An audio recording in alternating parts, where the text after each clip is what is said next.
What was it about the story that attracted you? Because it's a relatively new story, isn't it? It's a new story, but it's a true story, and as such, it's a very irresistible true story. It's rare that you find a story like this that has all the shape of a heist film, and its details are so unusual, not least the age of the characters involved.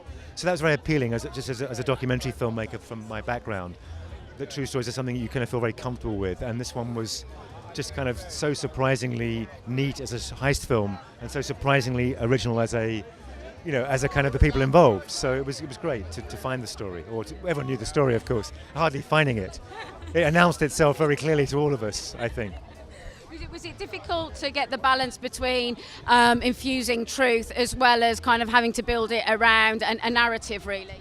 Well, yeah, the narrative is actually, as given to us by the true story, was very neat and tidy. It has a planning stage, an execution, and a kind of fallout. And the fallout was interesting in this story because it's so kind of mean-spirited and there's so much backstabbing, and we have all these lovely actors yelling at each other for half the film in a very funny, I think, way, in a very sort of revealing way.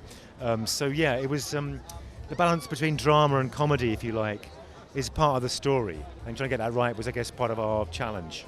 Did you yourself visit any of the perpetrators? No, I didn't feel a need to be honest. I think Ray Winstone had some contact with the character he played, but he had a connection to that character already, which I'm sure he'll tell you about rather than me.